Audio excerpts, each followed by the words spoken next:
Hey folks, thanks for stopping by. This one is kind of an impromptu video. I didn't have anything planned today, but I got started on something, and I thought this would be a really good time to show a super easy and useful technique. Now, what you see in front of you is a beam that came from my neighbor's house. It is an offcut of his, I guess it would be second story floor joists. They're these exposed beams, and he built his home years and years ago. And then when they moved out, I got the opportunity to get some of these offcuts. I have another piece over there by the wall.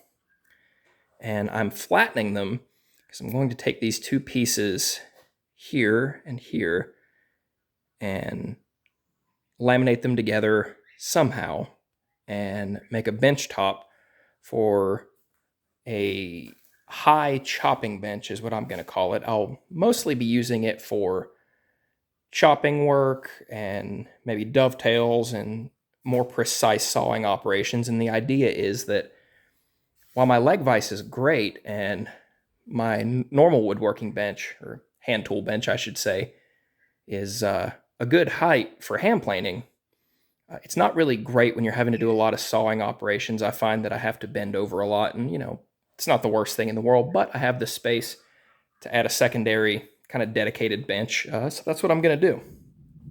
Now, that bench is going to be right here underneath this window that I just added recently. And sorry about the lighting. I wasn't really set up to film, so the upper part of the window there is dark, but I wanted to get a little more natural light here in the shop. And naturally, as I'm filming this, it's about to storm outside, so there isn't a lot of natural light coming in, but you get the idea. Nice to get a little cross breeze. My shop is a detached 2-car garage, so I didn't have any airflow coming through, but now I do. And I got to learn a new skill. I got to learn how to frame a window out, and I'm sorry I didn't make a video on that, but it's the first time I ever did it, and I didn't think me trying to share my wealth of knowledge that I don't possess was a very good idea.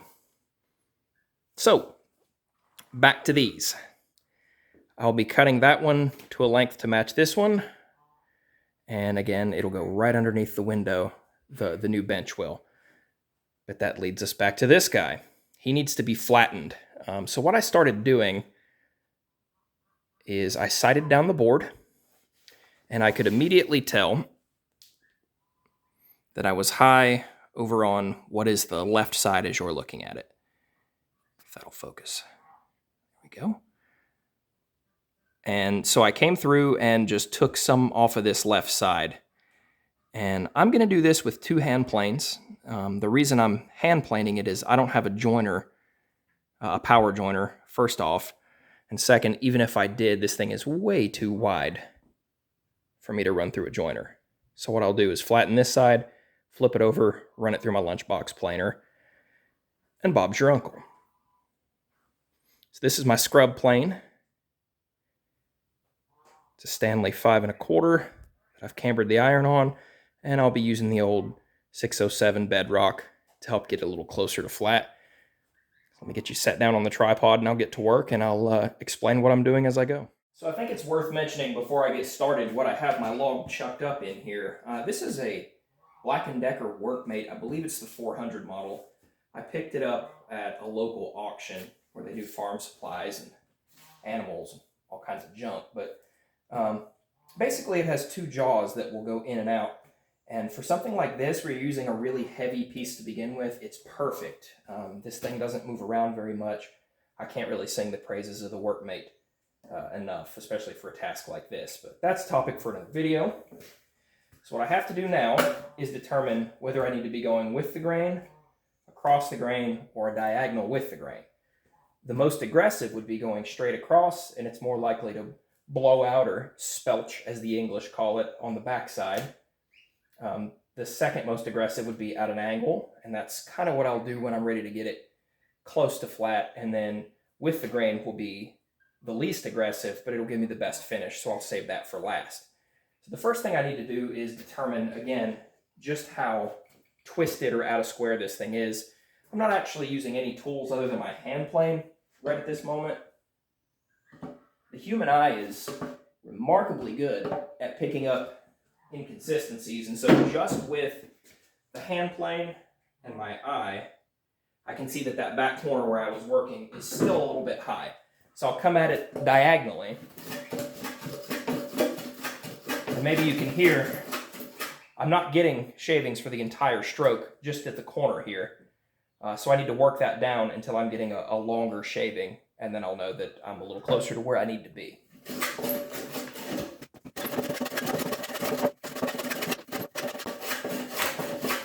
I've got a knot right here that's a lot of fun. You can see my blade catching on it. We'll see. I'm getting a longer shaving, so I'm just checking to see how close I am. Again, I'll just trust my eye. And I can still see that I'm pretty high, more or less across the entirety of what is now my right side. So maybe I'll just come at it at an angle for the whole board, flip, come back the other way, and we'll see how we're doing.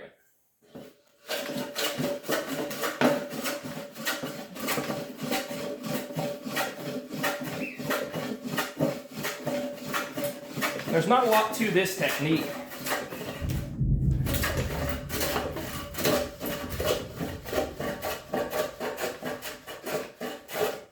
Again, I'm just coming across at an angle. It helps the cut shear just a little more. It changes the angle of attack of the blade. It makes it glide through just a little easier. So now I'll flip around and come back at it the other way. Try to stay out of the camera's way with my shoulder as much as possible. Okay. Still no shaving. There we go.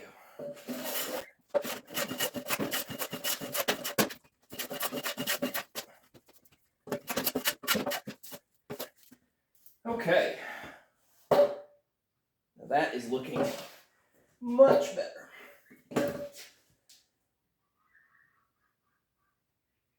Still tell that I'm high on the corners and low in the middle. So back to the old diagonal strokes. You can also, again, as I mentioned earlier, you can tell that I'm low in the middle. Well, actually, I'm just high on this side in general, because I'm not getting any shaving until right at the last.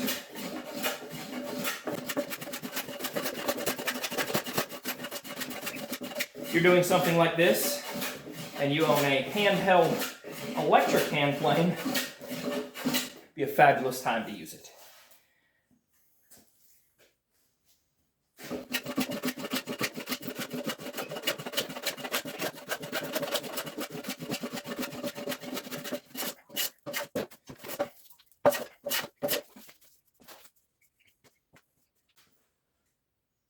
Oh yeah, we're getting closer.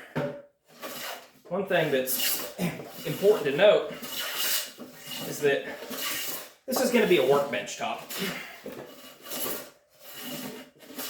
While I don't know for sure what kind of wood this is, based on the weight and this color that I'm getting, I'm thinking it might be Douglas fir. I don't know. Short answer. I don't know what kind of wood that is, but it doesn't have to be perfect. I'm mostly wanting it to get it flat enough. I won't be using this bench to true up pieces. They should already be square and flat when they come to this bench. So if this thing is 96% flat, I'm happy with that. The minute it is made out of wood, the minute I get it flattened anyway, it'll come out of flat over time, and I'll have to reflatten this a handful of times. Remember, nothing is ever truly flat for long. Space-time isn't even flat. Chew on that. Let me bring you in. I'll show you this pretty gray. Here we go. I just wanted to get you in a little bit closer here so you could see some of this pretty ray flecking. And there is a lot of checking here in the wood, but I don't think I'll worry about stabilizing it if this ends up getting chewed up or trying to split a little bit more. And remember, these beams are probably 30 years old. They've been sitting underneath somebody's house in his garage. They're probably pretty stable at this point. I don't look for them to make any drastic moves, but if they do, these were free, so I can always replace them with something else. Ignore any cheeping you might hear in the background. I have a brooder bin with a warm light on it right over there in that blue Tupperware. We have a handful of baby geese and ducks, and they're in here so that they can get old enough and feather out and be outside. But if you hear any weird cheeping that isn't coming from my ducks and geese outside, that's what it is. I have a little company in the shop. There we go.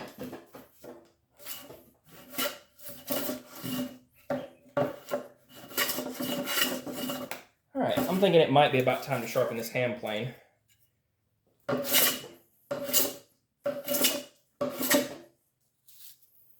It normally doesn't fight me like that. But before we do that, we'll bring in the big boy here.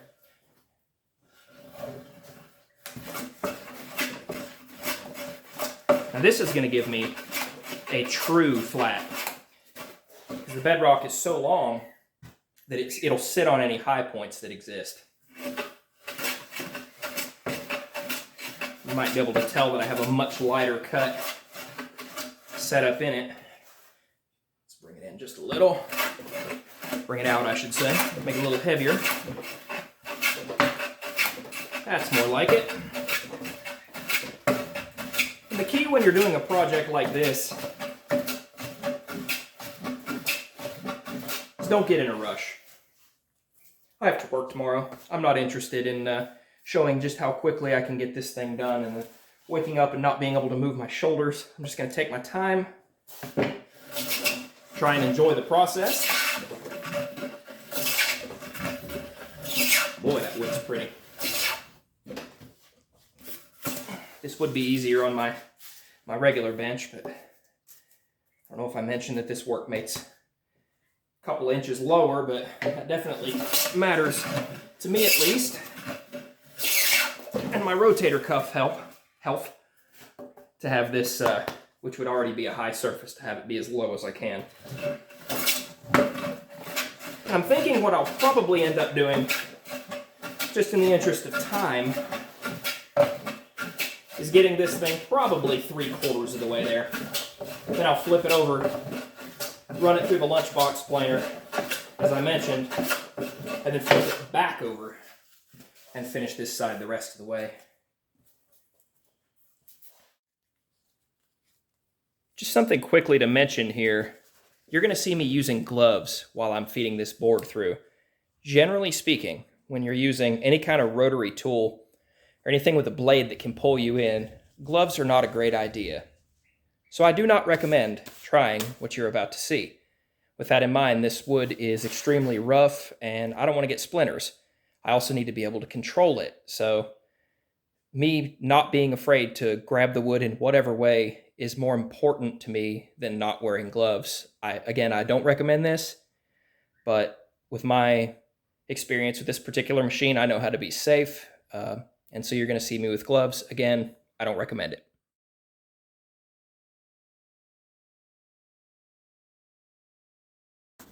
So here my keen skills of observation let me know that that board was not going to fit in with my extended planer base on the bottom, and so no big deal, I took it out and began trying to feed this big beam through here. Now, I should have realized immediately that this little planer was having problems with this big heavy beam. It just wasn't pulling it through.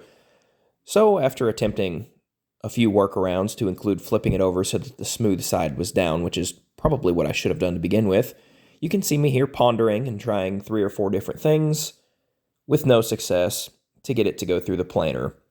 So looks like I get to try and fix the rollers on a lunchbox planer. So it would seem today is just not my day.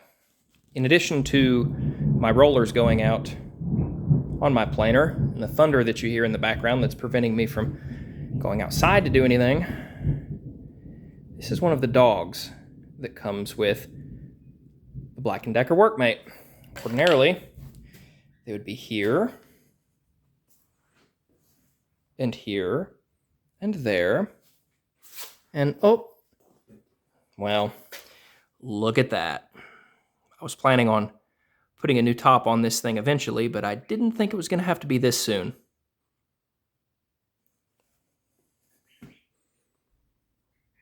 Well, shoot. All right, excuse my muffled voice, but PPE for the win. which is required when you're using one of these newfangled dust-making machines. So we'll try it this way and see how it goes. Enjoy.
I'm sure you noticed here that I switched back to my hand plane. The reason for doing this is that sander takes off a lot of material quickly, but I really don't trust it to give me a flat surface. If I felt like chasing it for a while, I could get a flat surface with a belt sander, but the hand plane is just a better tool for that. It may not remove material quite as quickly or as easily, but it does leave a better surface as it severs the fibers, and once I've got it relatively flat, I'm just coming back in with a smoothing plane, as you can see here, and taking a much finer cut, and that's going to leave me with a lot better surface.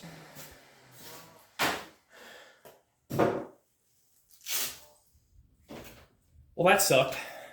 Let me bring you in here. You can see I still have some low spots. They're so fine that my fingernail just barely catches in them.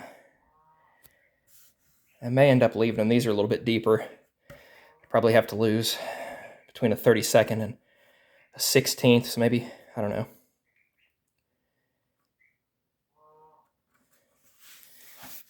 Maybe 3/64ths or something like that, but it'd have to be off the entire board to get it down to that level. I'm not sure I'm interested in doing that. This project has drug on in a major way. This was supposed to be a simple tutorial, sort of off the cuff on how to easily flatten a surface, and it's turned into a test of patience. And my wallet, it looks like. Ugh. So, anyway, thanks for stopping by. If this doesn't inspire you to get into your shop and create something, I totally understand, but don't let it stop you. Like me, grab a hold of the electronic devil planer that makes all the dust, and get it done. Because at the end of the day, this is what I was hoping to have before I left my shop for the day. The other surface, I don't know if you could tell, I didn't bring it into complete flat. It's going to be a bottom surface. I had probably, I don't know, this is 11 inches. I probably had 9.5 or 10 inches of a flat surface. That's going to be plenty. If I put it on the bottom side, and especially if I put it back up against the wall over there, it won't affect anything. I'll still have plenty of reference to hook into my legs. So this video's dragging on a little longer than I intended. So thanks, as always, for stopping by, and I'll catch you on the next one. Hopefully it'll go a little bit better.